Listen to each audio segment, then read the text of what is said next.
yet another Sciversation, which is incidentally the only second of this for this year, and overall about 53rd Sciversation so far, ever since we started this in 2019. Today is going to be a very important day for me personally. I've known Anshuman for over 1.5 years in person when I met him for the first time, and over the last, I would say, 4 5 years, I've been following his illustrious scientific career. Anshuman obtained his undergraduate and graduate studies from Sagar, Gaur University, and then he went on to do his PhD. He joined Central Drug Research Institute in Lucknow as a senior research fellow, where he finished his PhD in 2007.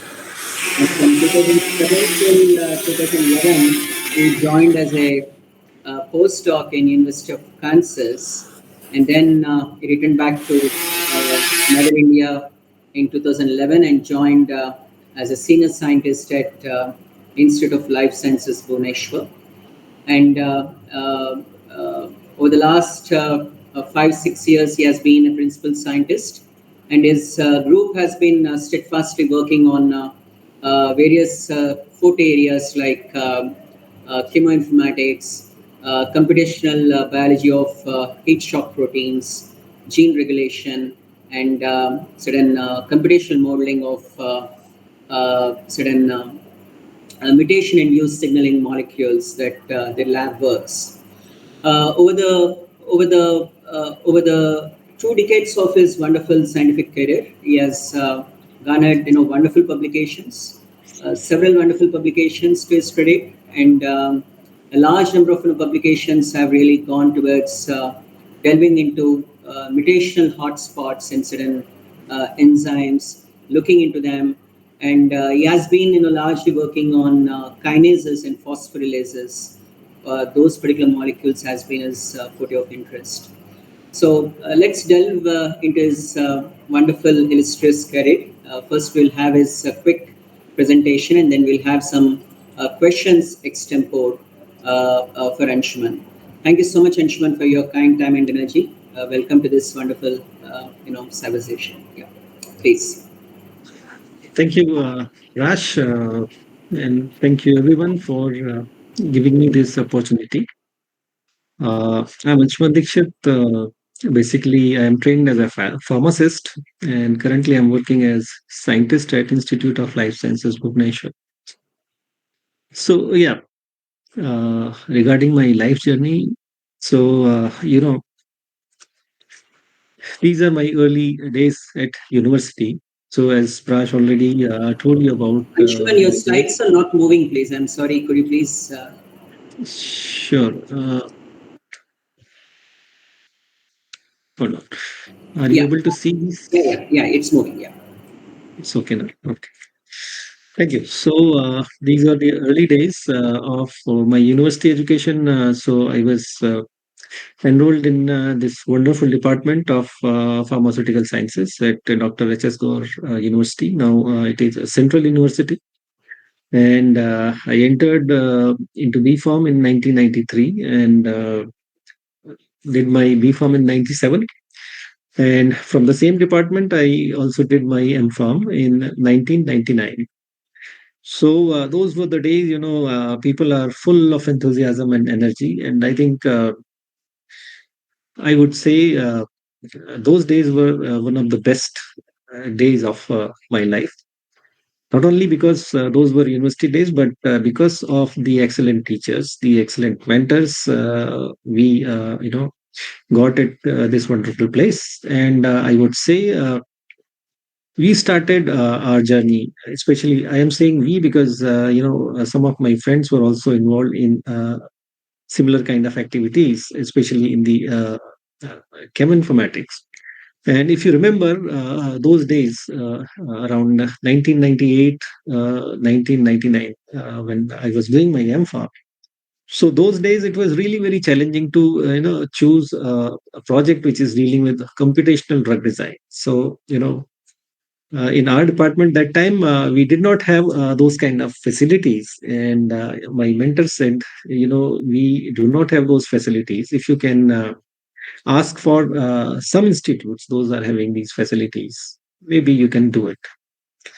And luckily, some of my seniors, so especially Dr. P. Srinath and Dr. Kishore Babu, so at that time they were PhD scholars at IICT Hyderabad. And I asked them, sir, I would like to do this thing. And, I'm not getting facilities. I'm not getting a place where these facilities are available. And they immediately connected me to one of the stalwarts that time, Dr. J.R.P. Sharma. He was heading the computational biology, bioinformatics unit at IICT Hyderabad those days. And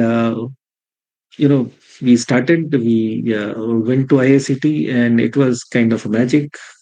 Dr. Sharma was real expert. He was fantastic person. And he gave us such a nice introduction to chem informatics. And there we got our hands on Sirius 2. That was the first software that we handled. But again, going back to my college days, because the whole thing started from there. And I must say, a lot of teachers, especially the teachers teaching us pharmacology, the pharmaceutical chemistry, medicinal chemistry, pharmaceutics. So they all, shaped my career. So whatever I am today, I am because of them. And I'm really lucky to find really, really fantastic teachers those time. During my masters, as I said, I went to IICT and found Dr. Sharma, who was fantastic. And it was the time our aspirations, got away. Later, after MPharm, I joined Central Drug Research Institute, Lucknow. It is a beautiful place. You can see the old campus of CDRI. It is a very nice building, the old building. And I joined CDRI, and I was working with Dr. Anil Kumar Yeah, Saxena. apologize, So Anshuman. I'm sorry. I think the oh, slides are not moving. Yeah, yeah. Please, yeah. Thank you. I hope it is now Yeah, that yeah. right. Please. It's not in full screen So, actually. Can you put it in full screen also, please? yes. Thank you. So, is it visible now? But not in Hello. full screen. Still not in full screen. Sorry, there is some other issue.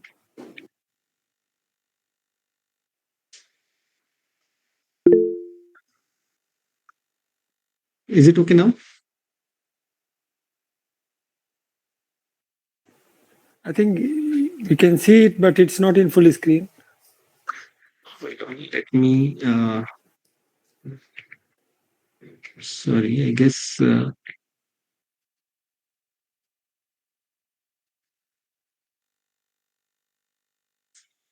Let me see. If you have multiple screens, maybe it will not come.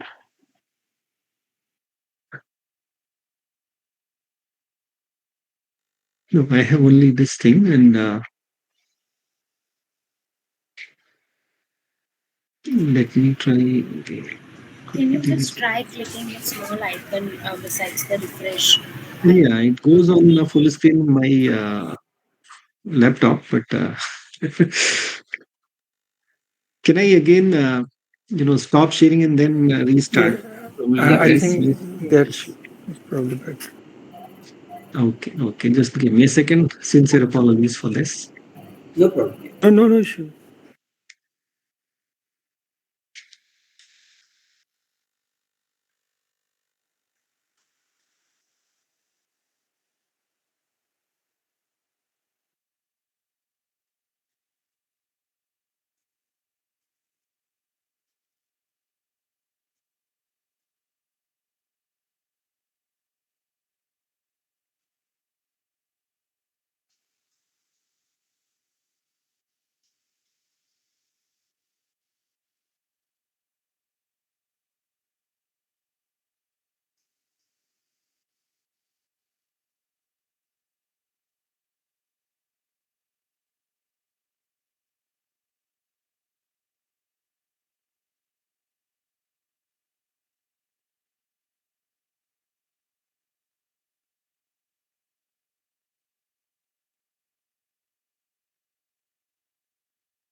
Okay, I'll just log off and maybe log in.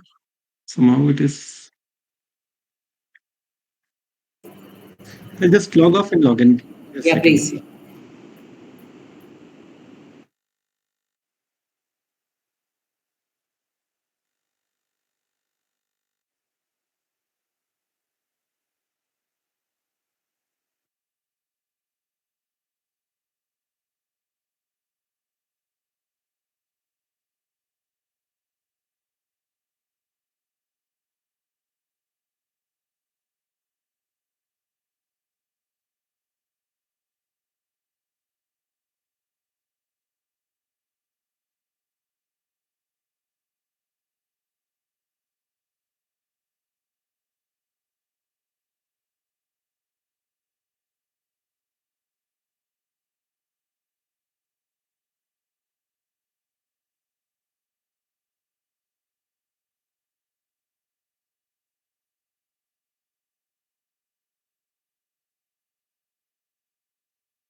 Hello. Yeah, Anshuman. Yeah, please. Yeah. Yeah, sorry for this glitch. I do not know. Not all. Now it's full screen. Yeah, please. Okay, fantastic. It is now full screen. Is it okay now? Yeah, very Yes, much. we can see it here. Okay, so we were at Central Resistance, right? So this is the place, you know, that has the biggest role, I would say, in shaping up my career, because I was kind of a very uh, very enthusiastic person. I wanted to learn, and Dr. Anil Kumar Saxena. So he was leading the computational biology group at CDRI Lucknow. So I joined his lab, and immediately I saw, a whole bunch of very enthusiastic students who were working very, very hard, day and night. Especially in cheminformatics, somebody was working on QSR modeling, pharmacophore modeling, the homology modeling, and so on. And I was really exposed to these fantastic people, and a lot of things they taught me in the lab.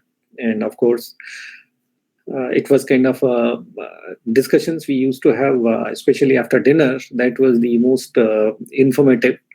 So after dinner, those days we used to sit in the lab, and around 10 o'clock, one of the senior most person, so he would start talking on some topic, especially the paper he has recently read, and we all would listen and comment and all those things. So that kind of an very informal lab meetings, but those were one of the best times that we learned.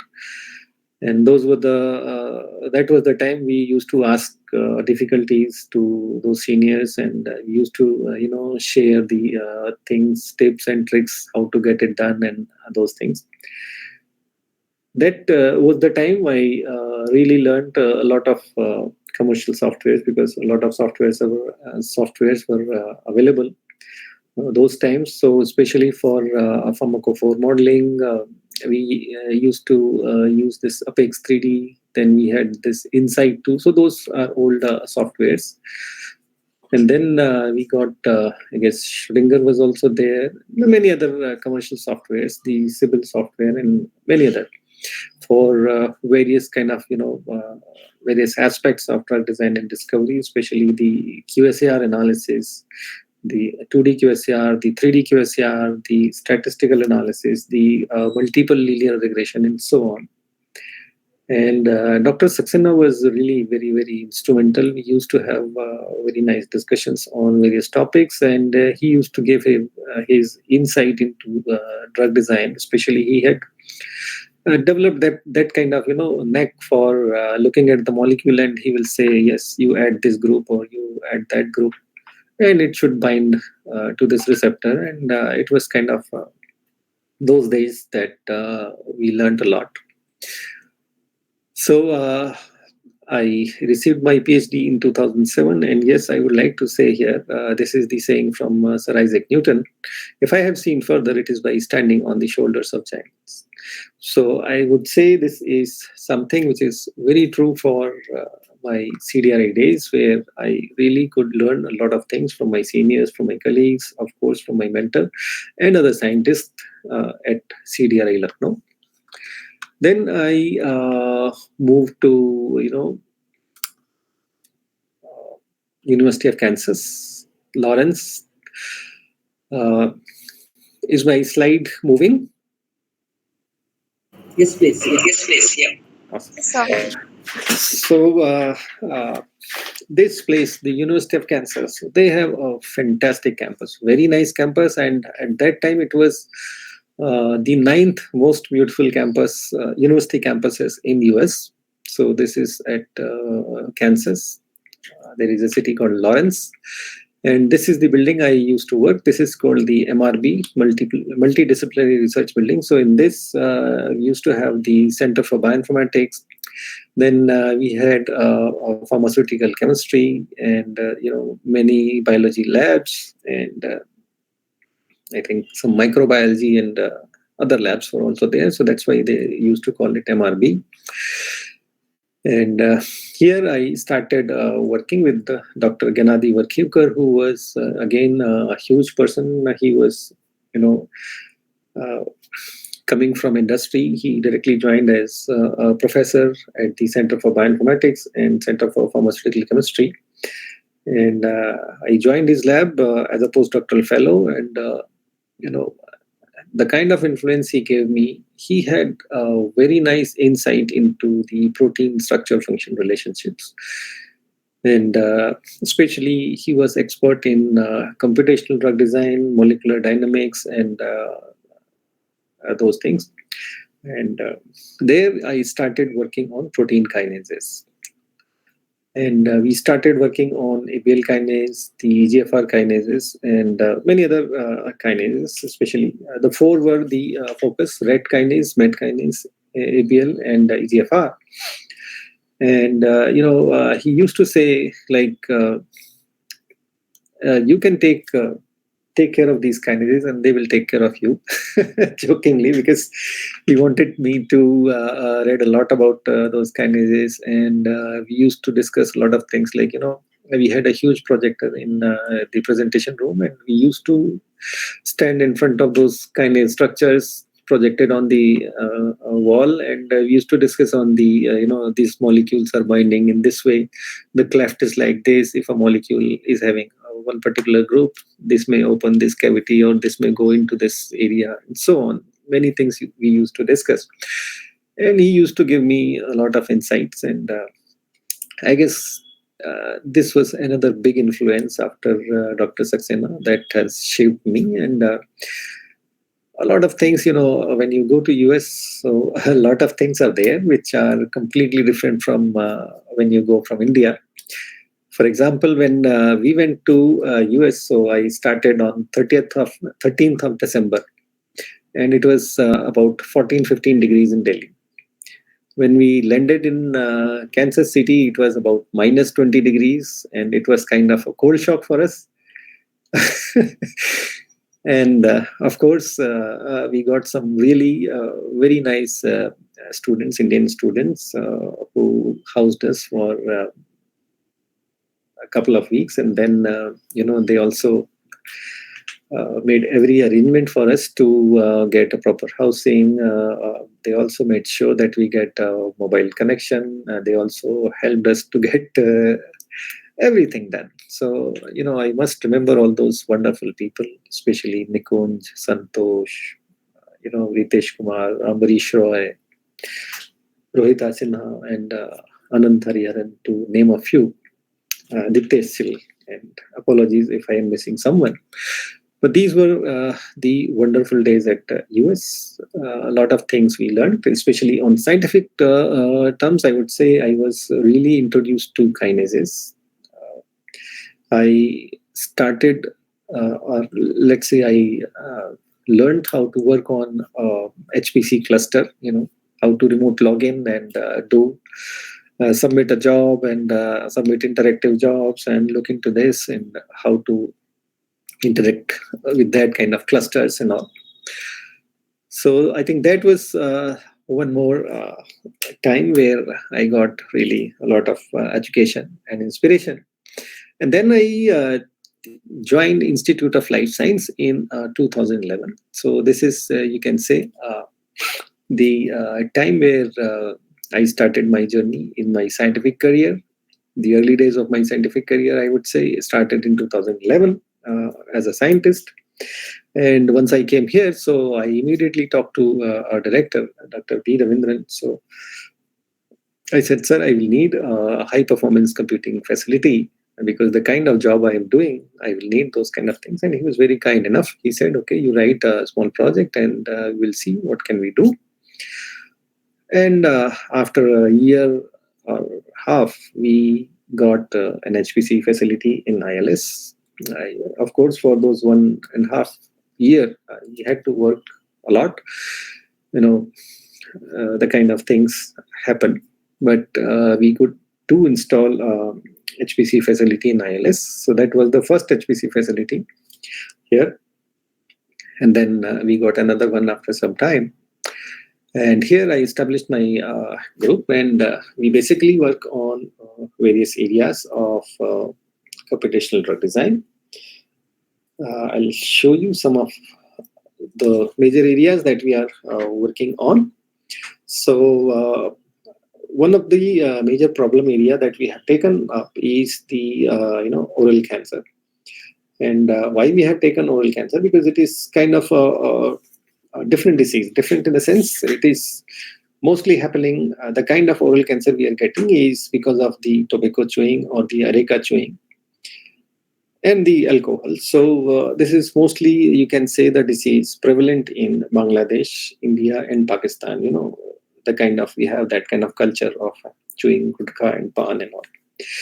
And in India, of course, huge number of cases are there in oral cancer. And in particular, Odisha is one of the worst affected state from oral cancer. So we decided to have one of our major focus area on oral cancer.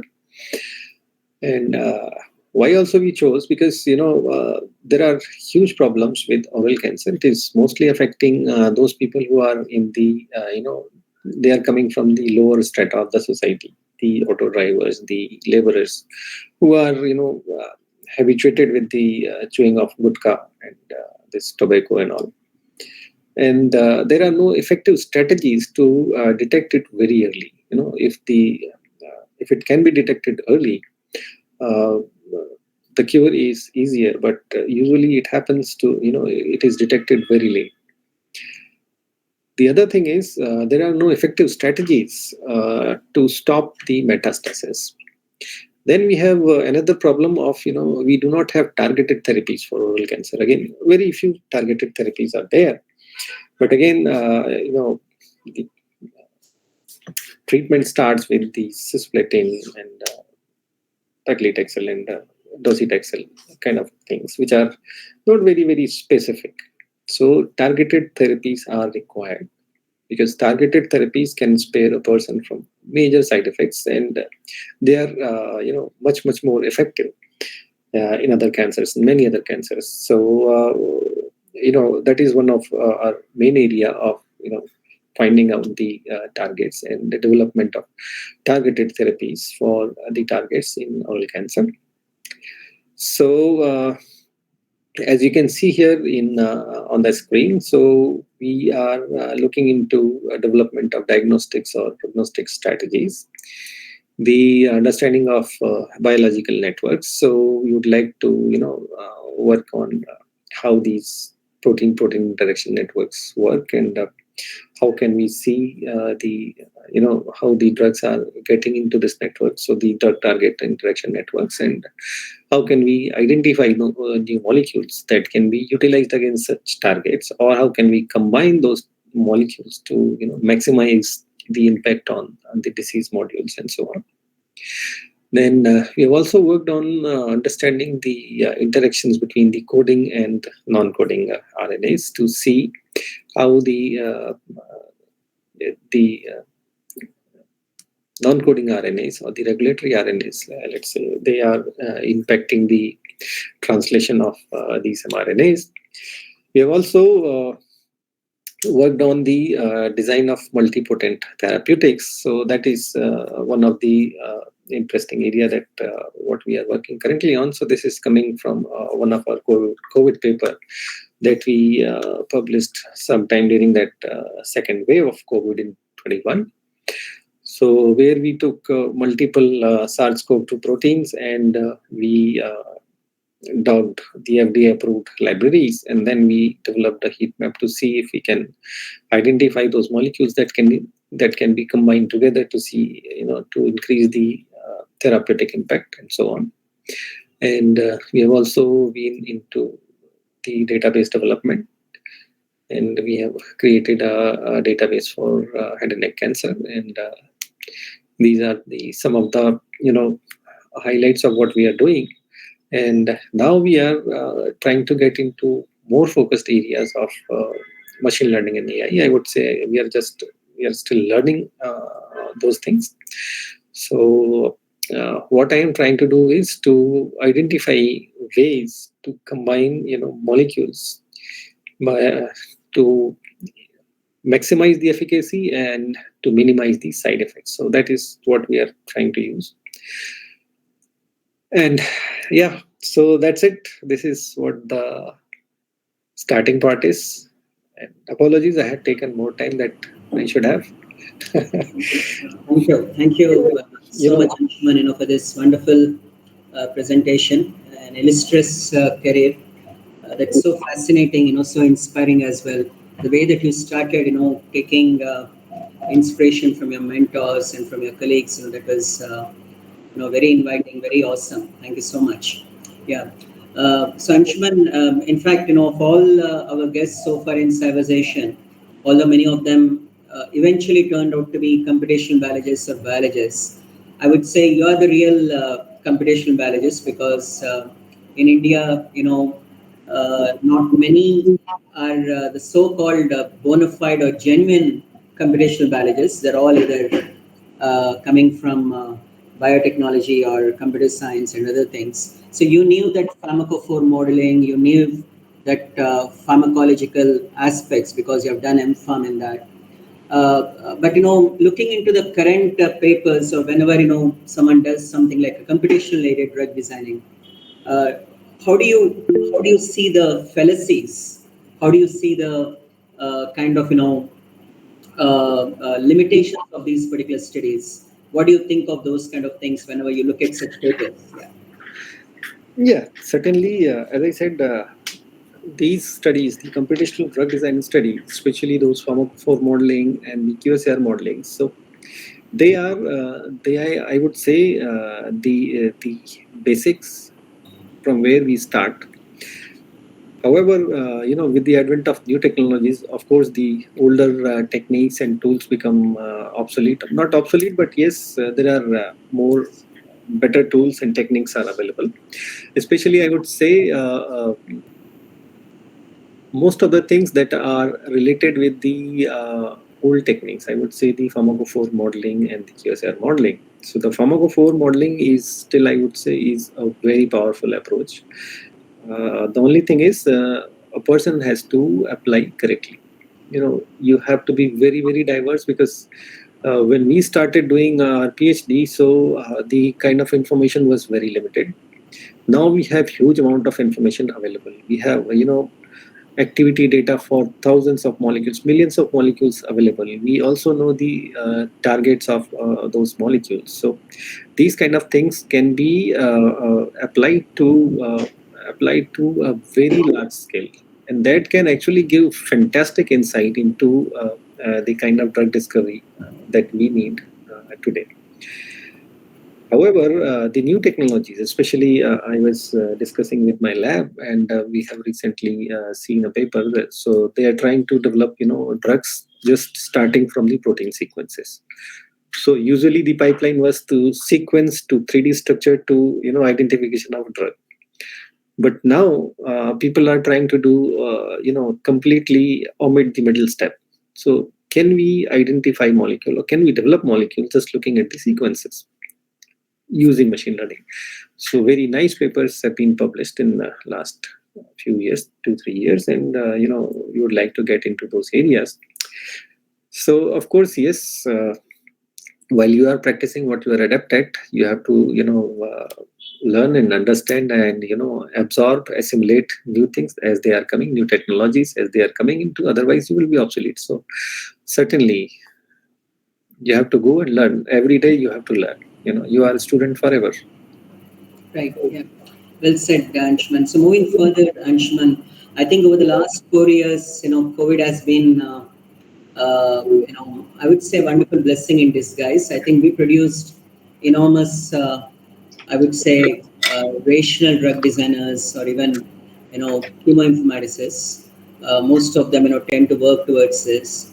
Albeit the fact that, we have had the mRNA vaccine, but not any non-coding RNA-based vaccines. Although there were efforts towards, microRNA-based vaccines, looking into Affimer technology or nanomer technology. So where do you see this, going over the next few years, Anshuman? Yeah. Certainly. So there is a whole new area that has started. Not the new area, but suddenly it has taken flight. That is the vaccine informatics, right? So a lot of ways that have been developed of recent, especially with the advent of machine learning, and you can identify. You can work on the informatics related with the development of vaccines. And there has been an explosion in the publications in recent years, if you see. So if you say yes, during the COVID time, it was, you can say in a way, it was a wonderful time for scientific research. It has given a lot of impetus in multiple areas. Those were not looked well into. But yes, they say whenever there is a necessity, there is an invention. And of course, the informatics went into the areas of vaccine design, and whatever we have seen, a lot of efforts have been done. Hundreds, not hundreds, but yes, I have seen dozens of publications leading to all kind of technologies, bioinformatic technologies, starting from the identification of the surface residues, the antigenicity, the interactions with the TLRs, and all those things, where they have predicted everything bioinformatically. Even a lot of pipelines that have been developed during those days, and people are still using. And I was discussing with some of my colleagues here in ILS, and they are very excited about it.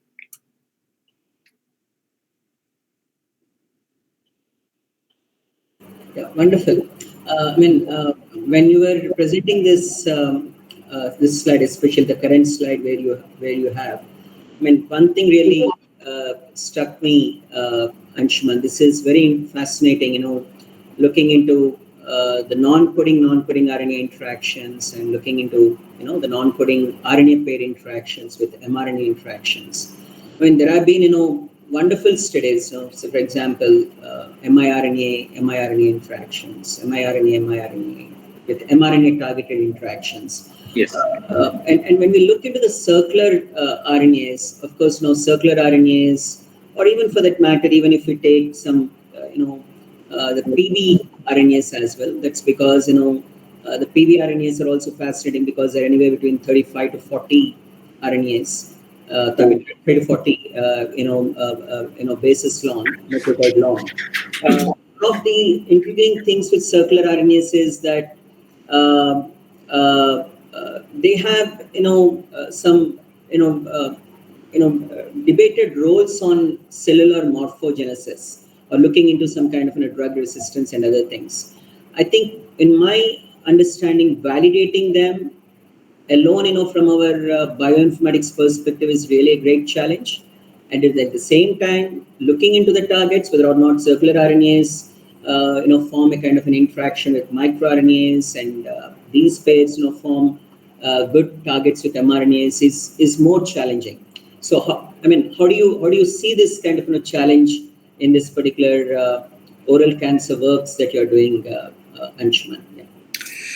Fantastic. So, yeah, that's a very, very nice question. So, when we started this work, I think this was in 2017-18 that one of my colleagues joined, and who is an expert in RNA biology, and he works on circular RNA. So, I was discussing with him, and he said, "Why don't you start doing some bioinformatics work in circular RNAs?" So that was something which was, immediately caught my attention, and we discussed a lot about how the circular RNAs function, how they interact with the microRNAs, and in turn, how they are affecting the, mRNAs and so on. And we looked into the resources, the kind of things that we could do at that time. So the first idea was, can we make a database? Then I said, okay, yes, we can do that, but let us do some real science. And then what we started with is, so here is one of my student, Shahira. So she said she will take up the challenge because there is no specific database. So what we had to do is we have to do kind of a thorough literature search and look into this kind of circular RNA, microRNA interactions, or especially the existence of those circular RNAs, whether they do exist in oral cancer or other cancers or not.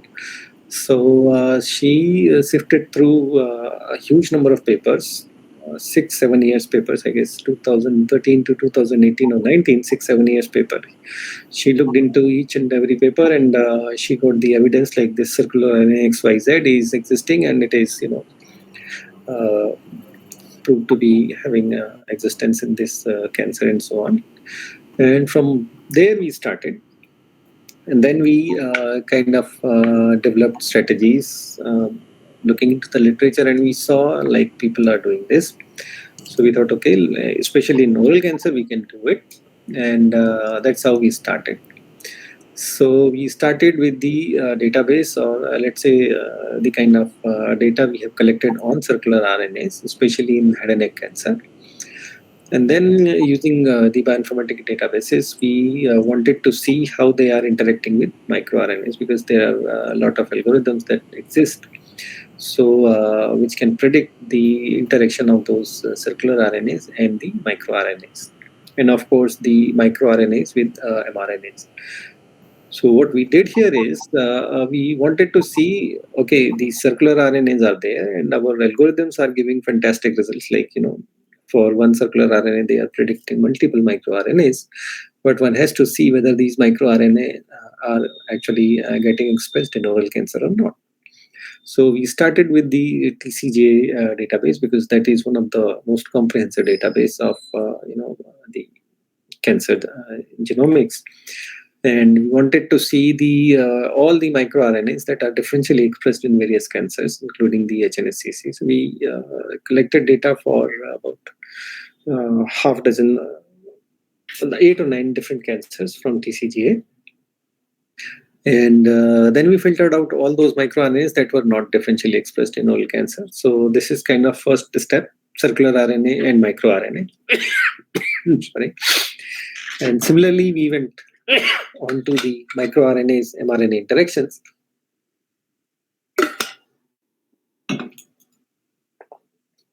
Looking into, if they are really getting differentially expressed in oral cancer.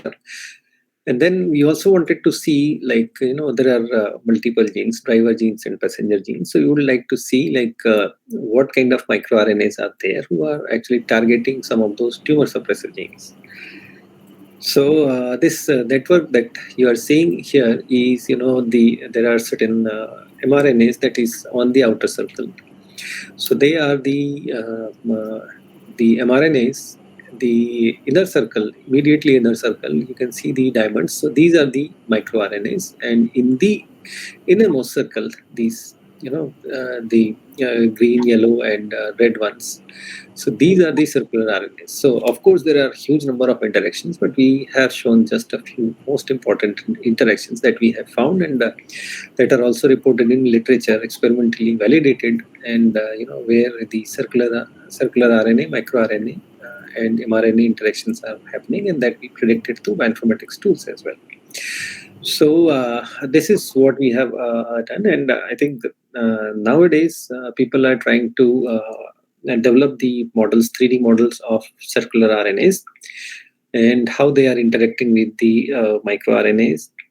There are efforts also going on to develop drugs against these circular RNAs, because these circular RNAs can also in turn affect the mRNAs. Some of those circular RNAs also translate into proteins, and a lot of papers, if you see in recent literature, a lot of people are looking to design small molecules and other specified strategies to modulate the activity or the expression of those circular RNAs. So this is one of our current research areas, and we are trying to understand still the evolving circular RNA biology in utilizing the bioinformatic tools. Wonderful, Pushpin. In fact, you answered my upcoming question as well. I mean, that was what I was just about to ask you on the drug targets as well. I mean, what would be more intriguing is looking into, say, those particular circular RNAs or circular RNA microRNA pairs, which could be maybe upregulated, and those could be probably better targeted regions for your drugs, rather than those particular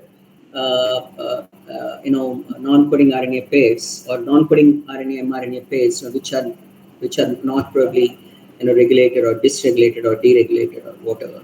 Yeah, that's very interesting. In fact, we attempted long non-coding RNA protein interactions, something with systemic lupus erythematosus, way back in 2014 as a part of my 7th year of my postdoc, and this really is very, very interesting, Anshuman. Congratulations. Yeah. So moving further, Anshuman, the last maybe 2 or 3 questions from my side. In fact, as a systems geneticist, I would probably be very much interested to look into something what we call it as Mendelian randomization, which many research focuses on that particular thing, which means you simply get the variants from various subpopulation, and then you ask a question. Okay, you have a minor allele frequency. Is that minor allele frequency attributed to any specific phenotype of interest, or that particular minor allele is largely influencing that particular disease state? And then we match with some existing data in the form of variables, maybe electronic health records, including something like BMI, AG1ABC, OMA-R, OMA-IR, OMA-beta, or whatever, different statistics. But to me, I feel that Mendelian randomization is I would say a great way to consider it as a potential in pharmacogenomics as well. For two reasons. That's because although Mendelian randomization is an epidemiological model, we can probably look into the data science perspective, identify those new drug targets or maybe drug repurposing, or probably look into certain existing observational data that we have, and then identify the disease risk or the causation for that particular phenotype. So where do you see this? Do you think as a computational biologist or as a more pharmacogenomicist, do you see this coming up? Yeah. Yeah, frankly speaking, yeah, this would be a fantastic area, and that will be certainly coming up. The only limitation, as I see what you were discussing when you are describing, is the availability of data. So the availability of data could be a major constraint, and in the upcoming time, yes, of course, it can be fantastic field, evolving field. But honestly, we are we have not seriously thought about it. Maybe it could be a very, very challenging or very interesting field, as you are saying. But certainly, I am not the right person to comment on it at this point of time. Maybe in future, certainly, yes, but not today.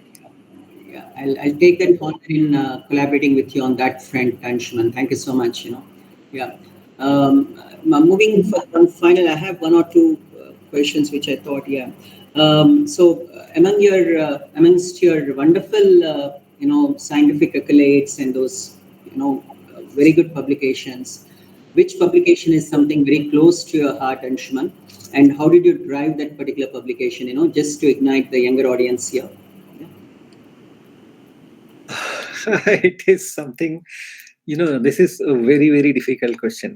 You ask a parent who is your favorite child, and it is kind of a really tricky question, yes. But let me say, we, during the COVID time, there was a lockdown, and everything was stopped. Luckily, we were coming to ILS because in ILS, a lot of testing work was going on, COVID testing. So all of us were coming into ILS, and we were working in this, in different divisions of COVID testing. And in the remaining time, we are also working on the identification of molecules. And at that time, everybody was working on, how to design some kind of therapeutics against SARS-CoV-2. And every day new information used to come, and we were reading a lot of papers. So some of my students were like, we divided our jobs. Like somebody will read this kind of paper, somebody will read that kind of papers, make summary, discuss, design strategies, work on something. So it was kind of thing. And that time in the first lockdown, between first lockdown and afterwards, we developed a lot of homology models for these SARS-CoV-2 proteins, and we could do docking. In fact, we also did some molecular dynamics simulations to understand the flexibility of the active sites. And we have a wonderful virologist, Dr. Ghulam Saeed, in our institute. So he also helped in many things, many discussions. And we predicted a lot of molecules. We saw that how these molecules are binding into SARS-CoV-2 proteins. And this paper was published in April 2021, just when the second wave was starting. So a lot of people called me, and at those time, a lot of things were happening, a lot of online interviews and so on. So I think this paper was something which was done in a very different mode. It was kind of a mission. I think everybody was working on a mission those times. This is quite close to my heart. And, some of those molecules we tested later on in vitro, and those molecules turned out to be highly active against SARS-CoV-2.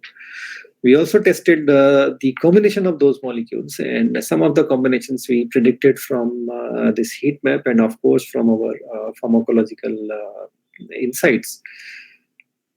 They also turned out to be very, very effective, especially when you combine two molecules. You have to use very low doses, so that also we did.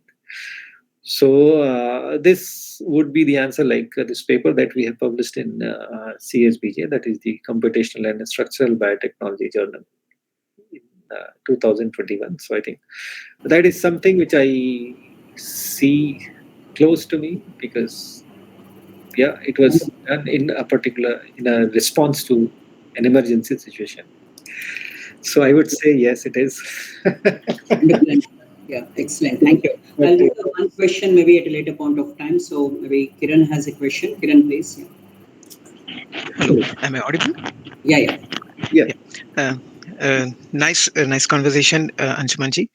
I have a couple of questions. Okay. So the first thing is, as you said, that quickly introduce yourself, please. Sure. I'm Kiran Kumar Telugunta. Right now, I'm working in HPCG area in Prague, IOCB. And I'm also part of Bioclues core, and we are mainly taking care of the Galaxy to get running in India. So that's we are trying to do. So yeah, as part of that, my questions will be also mostly.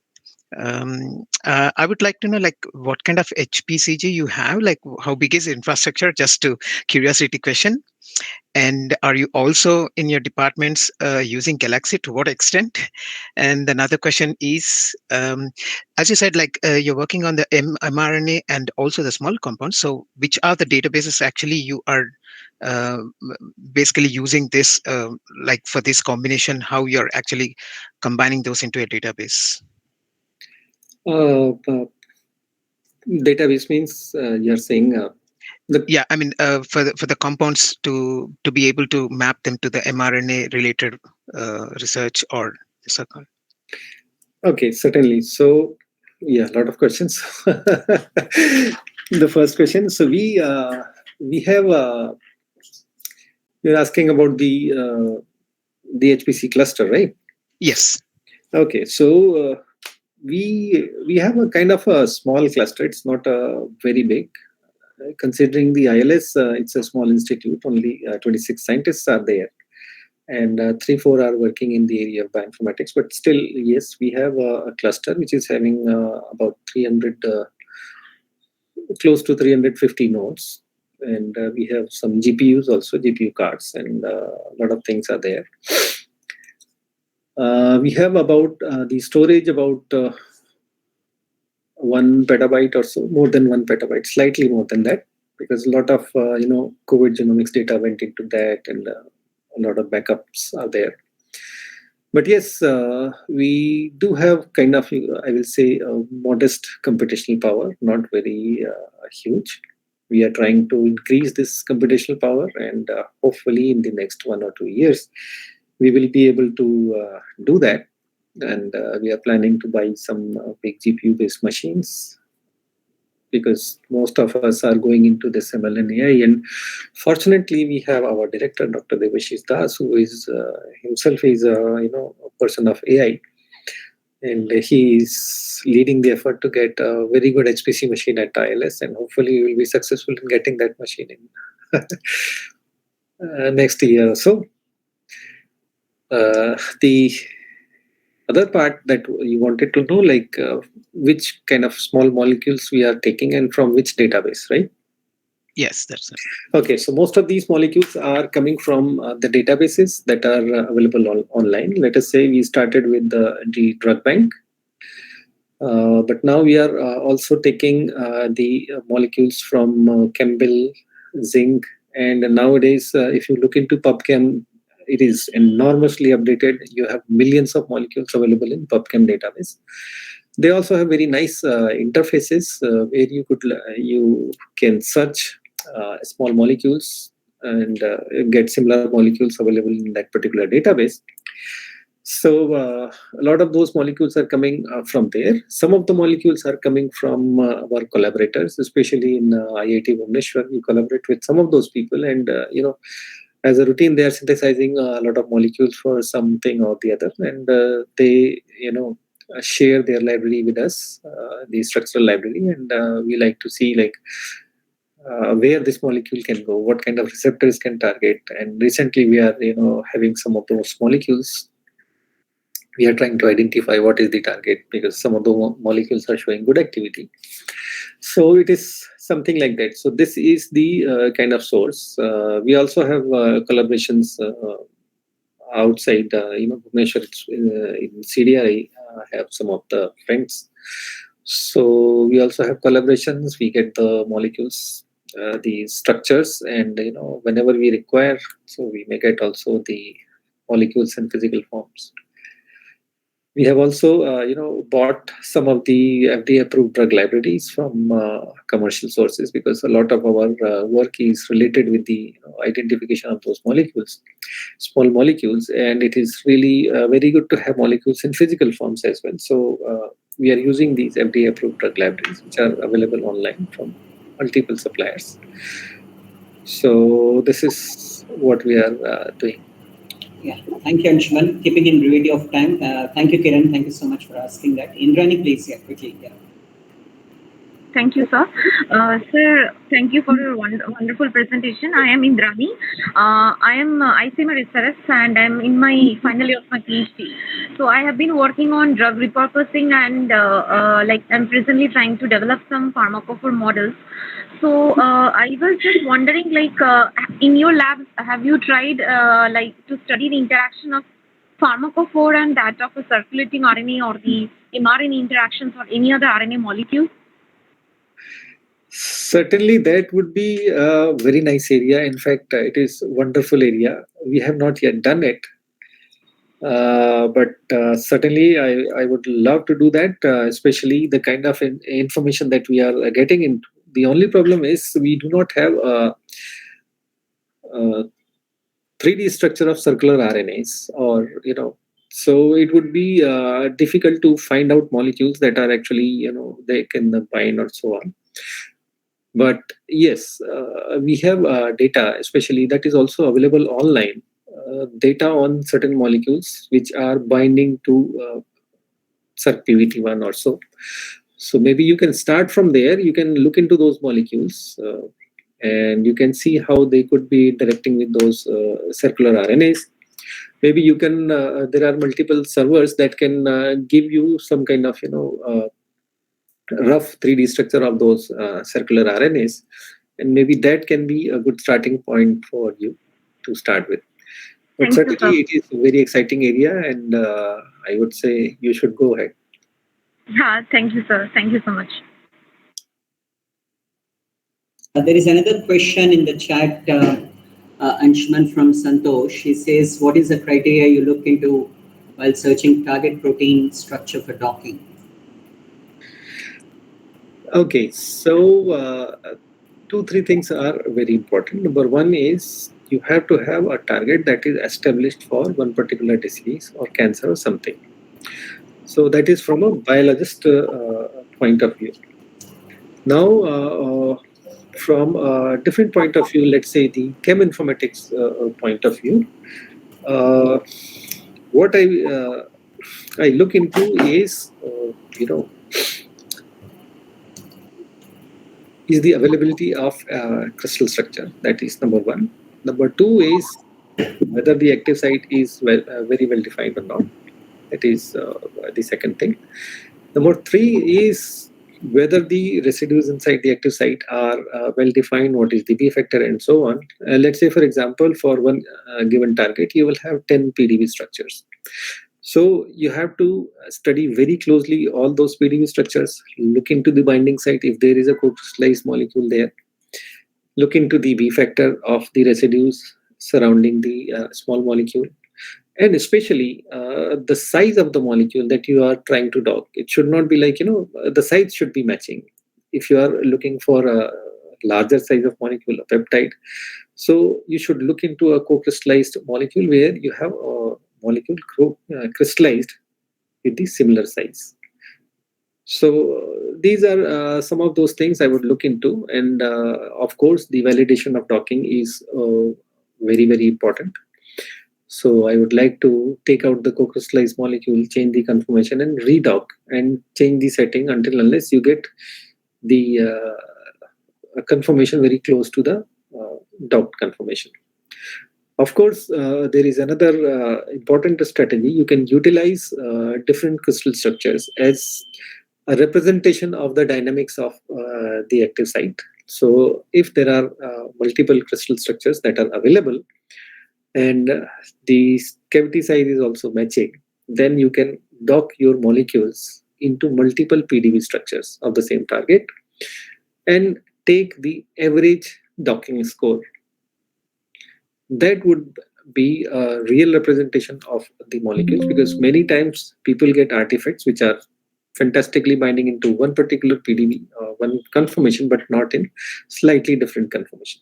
So molecule which is binding to multiple conformations of a binding site of a target would be a better molecule. That's what we have done in this COVID paper.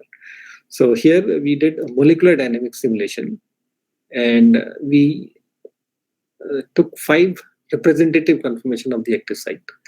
We docked all those molecules, and then we took the average docking score of those molecules.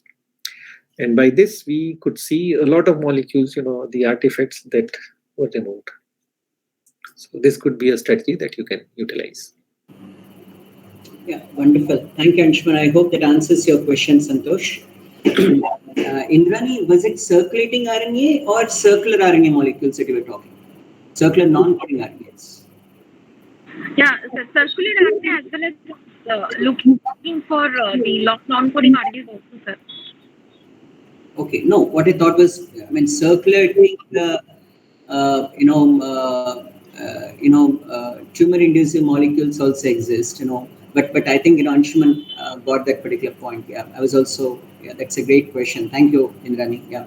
So, Anshuman, would you please stop sharing the screen for a good photograph that we all can have? Yeah.